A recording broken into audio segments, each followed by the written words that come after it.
Thanks for checking out this movie review video. This is for the 2025 release Frankenstein, and this film was highly anticipated by a lot of people because it is written and directed by Guillermo del Toro, who has a wonderful body of work that a lot of people are very much into.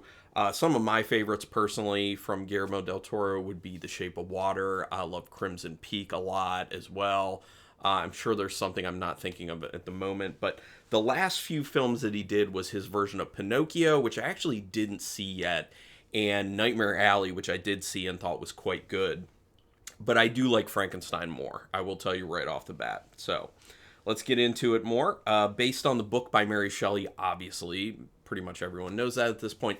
And I will say, watching this film, I can't make the comparison between the movie and the book to see how close it is, because it has been since high school, literally, when I last read Frankenstein book. But I do remember loving it, like really loving it. It is a phenomenal, I would say movie, phenomenal book. And yeah, it's been made a movie so many times, but I probably should go back and revisit it. Anyway, this is available on Netflix. I'm sure a lot of people already know that.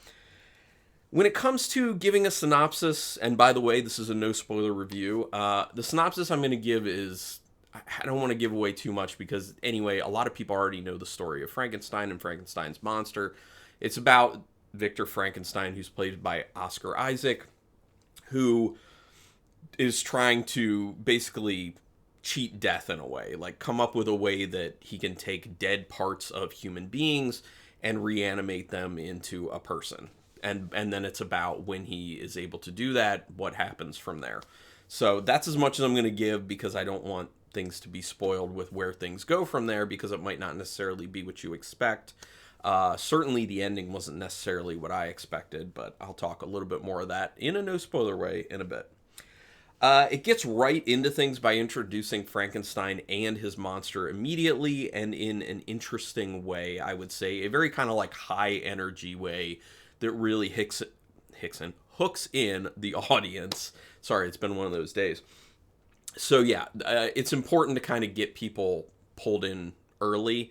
And it's one of those kind of situations where it's the story's structured where you're coming in towards the end of the film. So it's like the end of the film almost, and then it backpedals and it's going to tell you a story. And it tells you the story from the perspective of Victor Frankenstein, and they do it in parts. So there's like a prelude, and then there's part one, part two, and you'll see why they did that. And I like why they did that. I'm not going to give away how. So it does that thing where it's like present day for what it's trying to show you, and then goes way, way back, and then starts telling you the story of how we got there, and then it will pick up from where you started initially, and then finish that whole sequence out, which I think works perfectly. I think it's a great way to tell a story, and I think it works very well, in particular, with how Del Toro chose to tell this particular story, which has been told so many times, so you need to keep it interesting, and he does.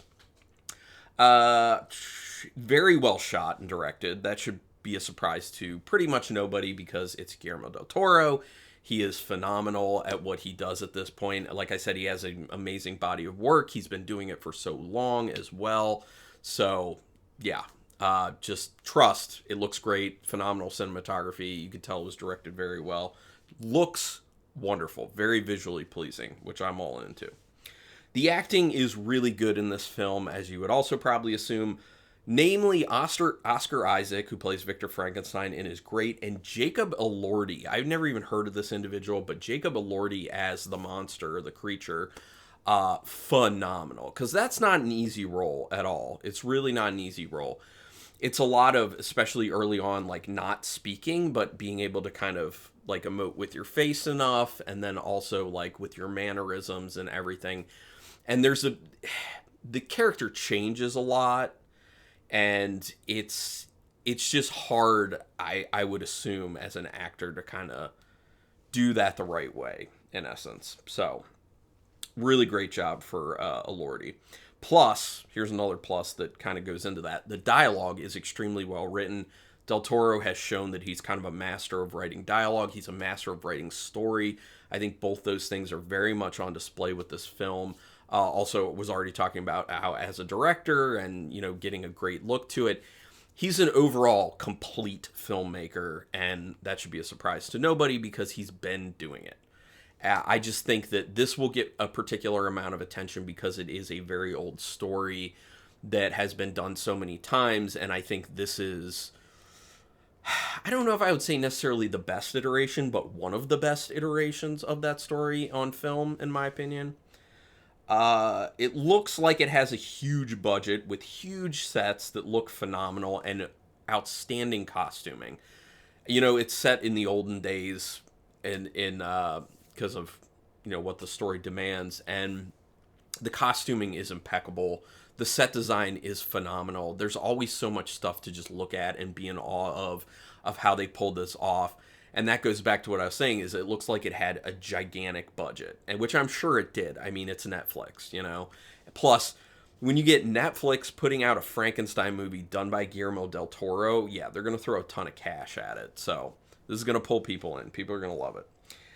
There are some gnarly practical effects, which I'm all about. I always look for that type of stuff with Guillermo del Toro. Yes, there's CGI used in this as well, and CGI never looks as great as it should because there's always, the physics are always at least a little bit off, and that is still the case here. But he still finds his opportunities to put in a good amount of practical effects, which I really appreciate, and there's some really gross, like gory, nasty practical effects in there, which I'm always looking for that stuff. And Guillermo del Toro, I know, will always deliver at least some of that in his films, and I appreciate that. There are many times in this film that the lighting stands out, which is not a common thing when you're watching films, at least not me in particular. There are plenty of times where I'll be watching a film and the lack of proper lighting really stands out, but the actual lighting itself, I mean, when I'm thinking about it, typically it's like Mario Bava films, Dario Argento films, films like that where they use like different colors of lighting and in interesting ways is typically when I really pay attention to that. But that's not the case here so much, but it's just how the light comes in certain scenes and the shadows it creates and how it lights up certain things in the set and certain characters. It just looks unbelievable. And it's one of those things where there isn't a lot of appreciation for some of the technical aspects of filmmaking, and lighting, I think, is one that gets overlooked a lot.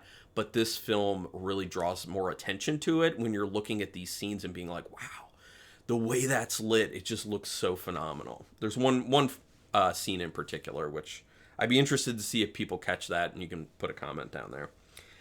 The ending really did hit well for me. Especially, there's a quote right before the end credits that kind of, I was already feeling great about the ending, and then that quote came in, and it really made me love it even more, because I think it does a great job of kind of tying the message in the film more to yourself personally and to just society and life in general. And great. It kind of makes you internalize things a little bit more. And you'll see what I'm talking about if you see the film, or you know what I'm talking about if you already did. Del Toro knows how to craft a story, so the quality of this film should be a surprise to nobody.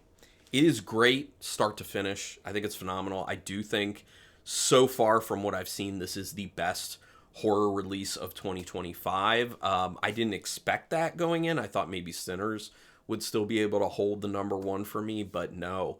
Frankenstein is my number one right now. Out of 5 stars, half stars in play, I'm giving this a very good 4.5-star rating. This is a great one. If you're a horror fan, or if you just like the Frankenstein story, I would highly recommend checking this out. Great film. Also, go ahead, let's talk, do some comments. We can talk. Josie, okay. And of course, my cat Josie decides to get on the table. She's always got to make an appearance in some way. Anyway, go ahead and put some comments. We can talk spoilers in the comments. Sorry for the shaky camera work because of the cat on the table. But do me a quick favor, hit subscribe to my channel if you haven't already. Thumbs up on the video helps me with that algorithm. Notification bell button so you know when I'm putting up new videos. And if you want to get a little bit more involved, you can give me a little bit of cash each month for memberships. I have 3 levels. Link in the description. Always appreciative for anyone's support. Thank you so much for taking your time to watch this. And until next time, keep it brutal.